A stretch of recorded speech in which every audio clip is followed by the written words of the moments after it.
Assalamualaikum warahmatullahi wabarakatuh.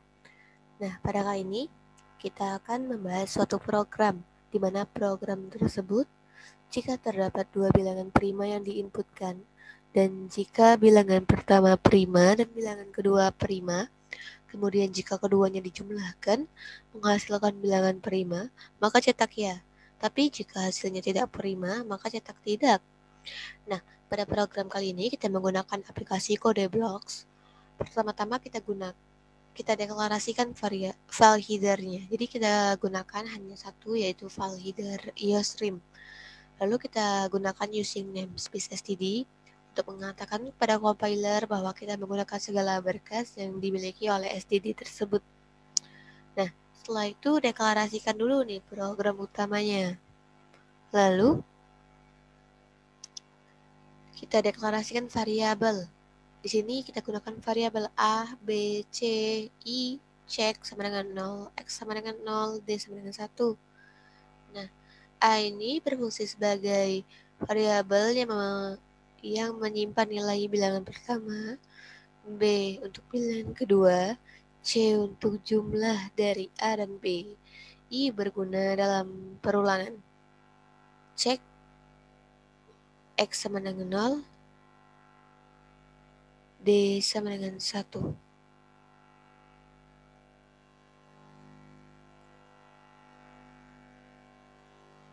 Di sini ada yang kurang.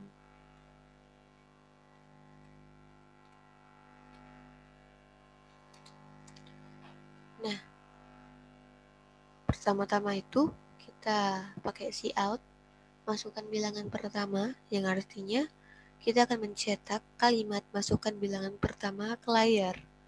Lalu in A, artinya masukkan nilai A. Nah, jadi nanti masukin nilai A.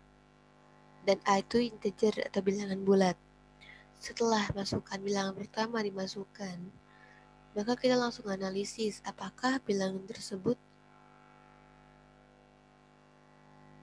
adalah bilangan prima dengan if A module I.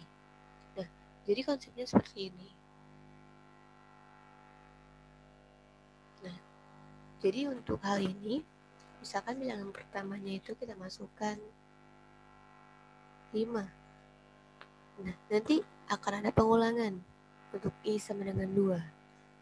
I kurang dari sama dengan 2 dengan kenaikan I++. Artinya I-nya naik 1. Berarti ketika I sama dengan 2, maka dianalisis. Apakah A modulo 2 sama dengan 0? Tidak, karena 5 modulo 2 sama dengan 1. Maka X tidak naik. Balik lagi ke I. Jadi misalkan ini tidak memenuhi, maka kembali lagi ke I++. Berarti I-nya naik. Berarti I-nya sama dengan 3. Apakah 5 mod 3 sama dengan 0? Tidak, karena 5 mod 3 sama dengan 2. Maka instruksi ini dilewatkan. Lalu ke I sama dengan 4. Lalu ke I sama dengan 4. Apakah 5 mod 4 sama dengan 0? Tidak, karena 5 mod 4 sama dengan 1. Maka lewatkan lagi, kembali lagi ke I++. Berarti I-nya naik 1, I sama dengan 5. Maka apakah 5 mod 5 sama dengan 0? Jawabannya iya. Maka X++. Nah, X di sini kan sama dengan 0 awalnya. Jadi X++, X sama dengan 0 plus 1. Sama dengan 1. Jadi nilai X sekarang sama dengan 1. Nah, untuk B, misalkan B-nya kita taruh 3. Berarti untuk I sama dengan 2, karena setelah for ini selesai, maka pakai cout, masukkan bilangan kedua, yang artinya menampilkan kalimat masukkan bilangan kedua ke layar. Lalu in B, yang artinya masukkan nilai B. Nah, setelah itu kita gunakan for lagi. For-nya ini sama dengan yang for untuk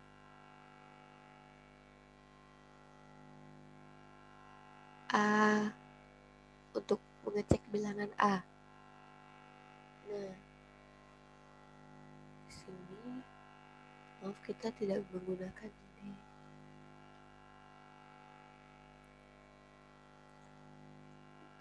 Nah, untuk B, kita masukin nih nilainya B. B sama dengan 3. B sama dengan 3 kita cek untuk I sama dengan 2. Apakah 3 mod 2 sama dengan 0? Tidak, karena 3 mod 2 sama dengan 1. Lalu kita I++, berarti I-nya naik 1. Jadi I-nya sekarang 3. Jadi kita cek apakah 3 mod 3 sama dengan 0. Ya, jawabannya maka Y sekarang adalah 0+1. Karena inisiasi pertama kali itu Y sama dengan 0. Jadi Y-nya sama dengan 1. Y sama dengan 1. Nah, setelah kita mendapatkan nilai X dan nilai Y, kita langsung masuk ke if logika. Jika X sama dengan 1 dan Y sama dengan 1. Nah, di sini kita dapat X sama dengan 1, Y sama dengan 1. Maka akan dilakukan instruksi. Tapi, jika salah satu di antara Y atau X tidak sama dengan 1, maka instruksi ini dilewatkan dan langsung selesai. Tapi kasusnya di sini untuk contoh kita mendapatkan nilai X dan Y sama dengan 1. Nah, C sama dengan A tambah B. Nah, di sini dijumlahkan bilangan pertama dan kedua. Maka 3 tambah 5 sama dengan 8. Lalu dianalisis dari I sama dengan 2 hingga C. Nah, C itu kan 8. Maka untuk I sama dengan 2, apakah 8 mod 2 sama dengan 0? Iya. Maka cek sama dengan 0 kan. Plus 1 sama dengan 1. Lalu I sama dengan 3. Apakah 8 mod 3 sama dengan 0? Tidak. Lalu naik lagi ke I plus plus.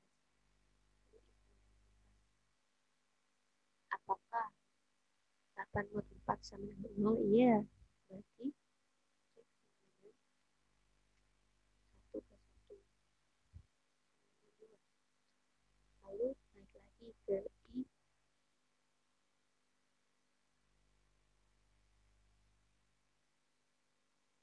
I sama dengan ke I plus plus. Berarti I sama dengan 5.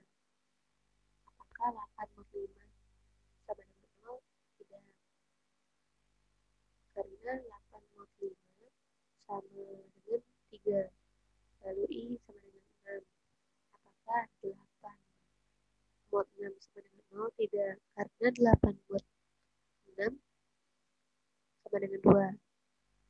Lalu untuk I sama dengan 7.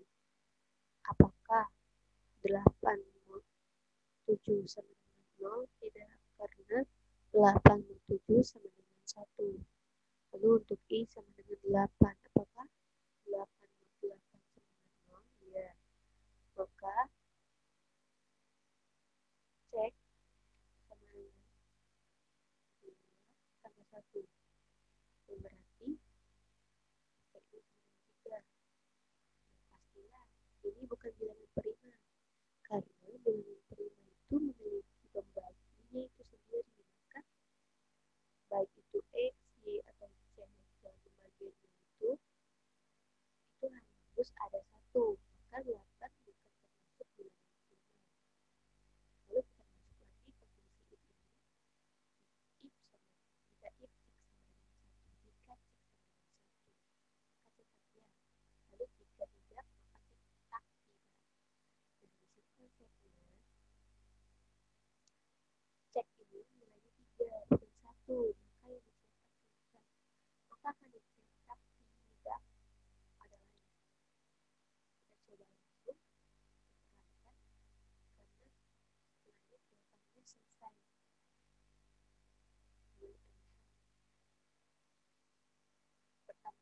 coba dulu masukkan nilai yang pertama dan kedua itu sama-sama prima. Jadi karena 8 maka tidak. Lalu kita masukkan nilai satu prima, satu tidak prima. Misalnya 3 dan 4. Program tidak akan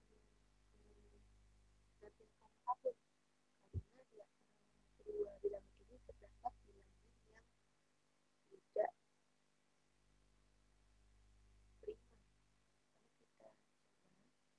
kita coba untuk bilangan yang tidak prima.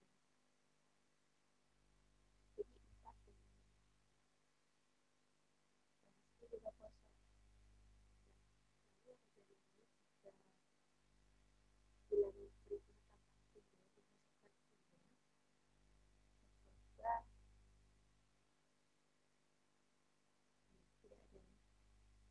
Ada 2 dan 3. Nah, hasilnya ya karena 2 tambah 3 sama dengan 5. Lalu apa sih yang terjadi ketika kita